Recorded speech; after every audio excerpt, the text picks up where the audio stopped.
Ray, congrats on the win. Other than the defense you've produced, nakapuntos na, marami na nakapuntos sa TNT. Just describe the game 2 victory of yours.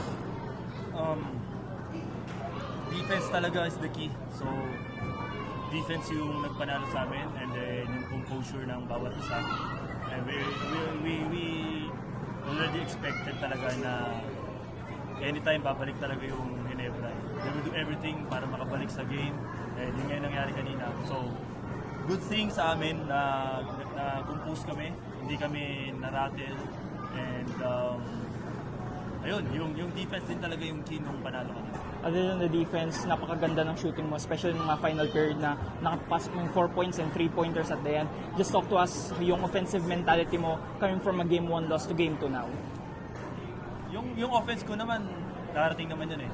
Kaya nga yung mindset ko ngayon sa series na to is defense first, and then eventually darating naman yung offense sa akin. So, kumbaga, inaantay ko lang talaga na magkamali sila sa depensa sa akin. So, yun nga yung nangyari kanina. And tutunan ko dito sa series, sa finals talaga, is kailangan talaga mahaba pasensya. So, it doesn't need na parang kailangan mong umiscore agad or right away. So, you have to play defense also. And punan mo kung ano yung mga lapses.